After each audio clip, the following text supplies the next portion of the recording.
Presiden Prabowo Subianto baru saja merombak sejumlah menteri di Kabinet Merah Putih. Salah satu posisi menteri yang diganti adalah Menko Polhukam Budi Gunawan.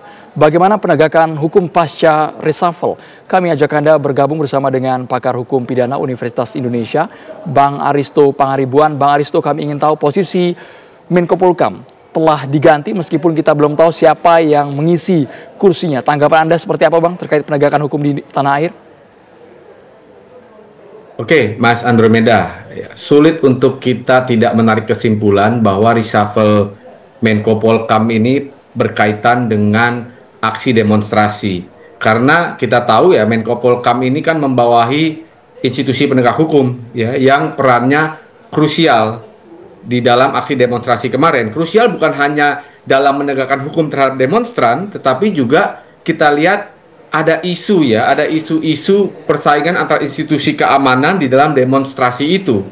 Nah, saya rasa dalam kerangka framework itu ya, maka Menko Polhukam ini dievaluasi karena tidak gampang juga menjadi koordinator bagi institusi-institusi penegak hukum ya, apalagi institusi-institusi yang memiliki tanggung jawab di dalam keamanan.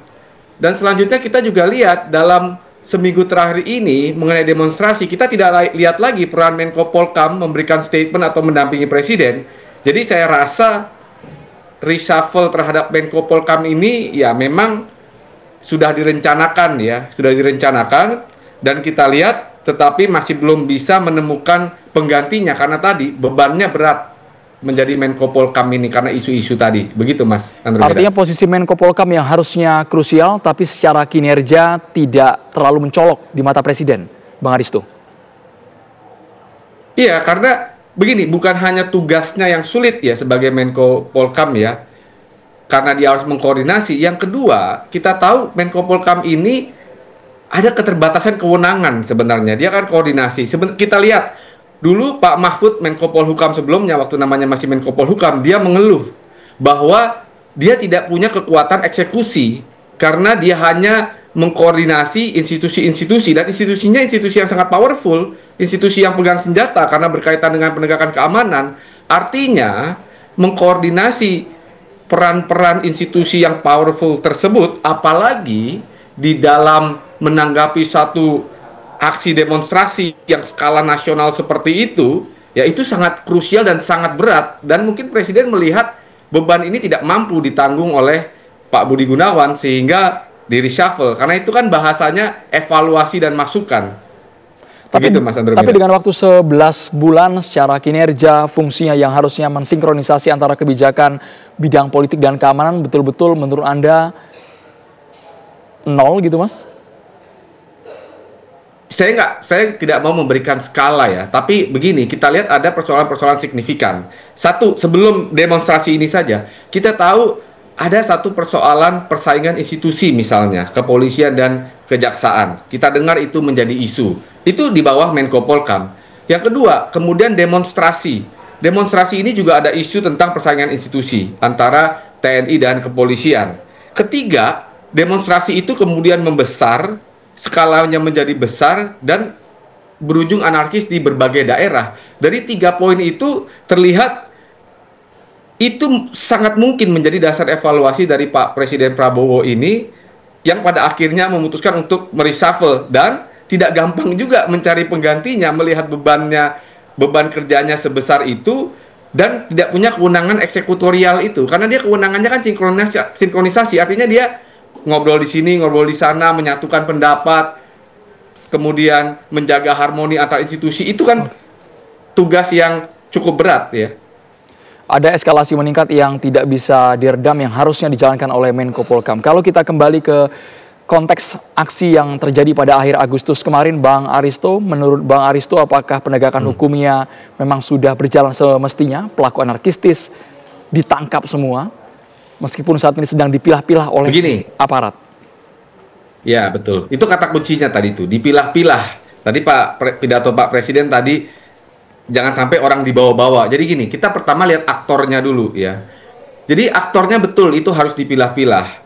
Mana yang betul-betul datang secara organik, yaitu menyuarakan keresahan masyarakat, atau mana yang kemudian menunggangi demo itu punya kepentingan lain selain keresahannya dia terhadap struktur pemerintahan. Itu dulu aktornya. Nah, yang kedua, baru saya mau lihat dalam konteks hukum dan sosialnya, aplikasi hukumnya. Begini, pasal-pasal yang dipakai ini adalah pasal-pasal penghasutan, 160 KUHP, 161, pasal 28 Undang-Undang ITE.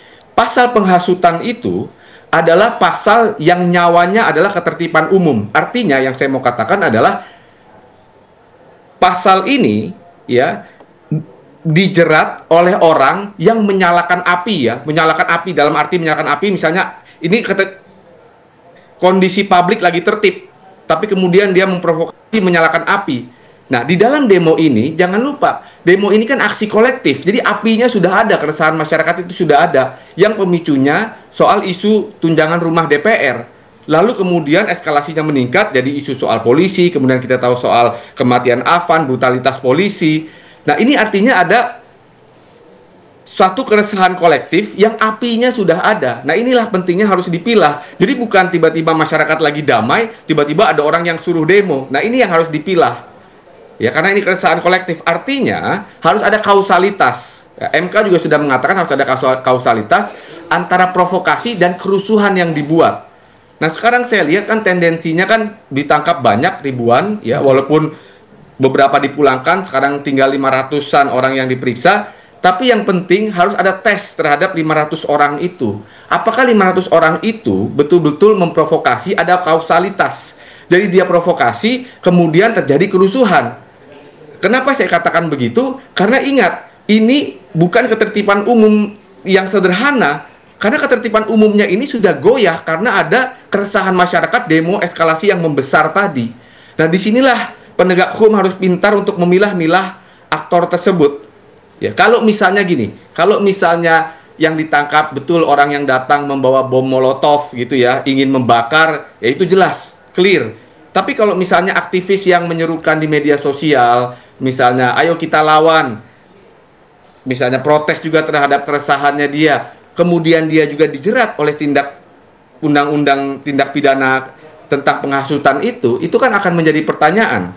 Ya, apakah dia bagian, artinya apinya itu sudah ada di sana. Dia hanya mengamplifikasi keresahannya, itu tidak ada misi lain. Nah, itu yang harus dipilah aktor-aktornya, Mas Andre. Kalau memang aktornya sudah dikumpulkan, sudah betul-betul dalangnya ketahuan, Mas, otaknya mereka yang betul-betul niat membawa bom molotov, melakukan aksi kerusuhan, proses hukumnya bagaimana, Mas? Agar tetap proporsionalitas dan juga tidak mengkriminalisasi mereka. Ya tadi, yang pertama, proses hukumnya harus ada tes kausalitas. Harus ada clear and present danger. Artinya, memang dia datang ke sana untuk menimbulkan api baru. Ya. Artinya api dalam hal ini bukan api secara literal ya. Jadi ini menimbulkan api yang baru, mempunyai kepentingan yang berbeda selain menyuarakan keresahannya. Itu yang pertama. Yang kedua, setelah lewat tes itu ada hubungan kausalitas. Apa yang dia lakukan niatnya dan kerusuhan yang terjadi itu memang nyambung ya, inline, baru dilakukan proses pemidanaan. Nah, proses pemidanaannya sebenarnya undang-undang kita sudah menyediakan banyak opsi ya. Opsi yang paling sederhana adalah pasal 160-161 KUHP dalam bab kejahatan terhadap ketertiban umum. Artinya, kejahatan terhadap ketertiban umum misalnya tidak ada orang demonstran menyuarakan damai, misalnya keresahan, tiba-tiba ada orang bawa bom molotov, kemudian dia membakar halte. Nah, itu jelas kausalitasnya.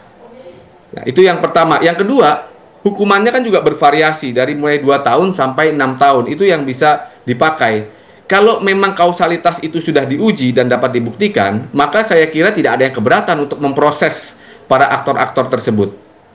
Baik, jadi menerjemahkan pernyataan Presiden Prabowo Subianto bahwa ketika aspirasi tersebut dijalankan sesuai undang-undang, tertib, artinya memang harus kita akomodir. Kecuali sebaliknya ya, Bang Aristo. Oh iya.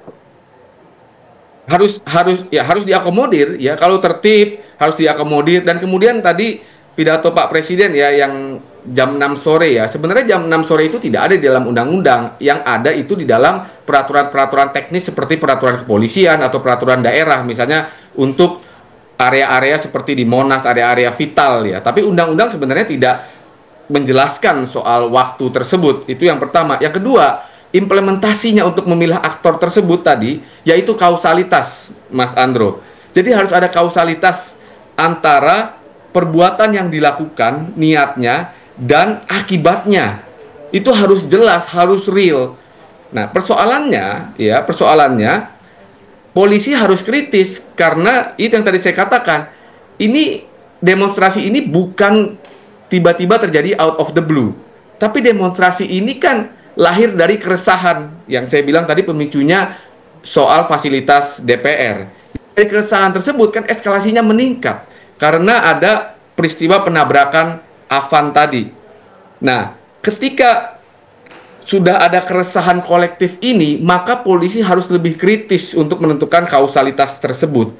Jadi jangan langsung menyamaratakan. Misalnya ada ajakan di media sosial, langsung oke ini provokasi tanpa melihat kausalitasnya ada tidak di sana. Sekali lagi karena pasal 160, pasal 161 itu dinamakan pasal kejahatan terhadap ketertiban umum. Kata kuncinya ketertiban umum, artinya pasal itu ya idealnya dipraktekkan di dalam satu kondisi publik yang tertib. Makanya disebut ketertiban umum. Nah, di sini dalam perkara ini kan secara umum ini sudah tidak tertib karena ada keresahan masyarakat tadi, karena ada keresahan kolektif. Nah, jadi intinya threshold ya atau standar untuk menguji kausalitas itu harus tinggi, harus dibuktikannya harus tinggi. Jadi tidak hanya misalnya ya provokasi di media sosial, ya kata-kata misalnya melawan itu kemudian membuat orang dipenjara. Itu yang harus dikritisi. Terima kasih pakar hukum pidana Universitas Indonesia Aristo Pangaribuan sudah bergabung di Kabar Petang.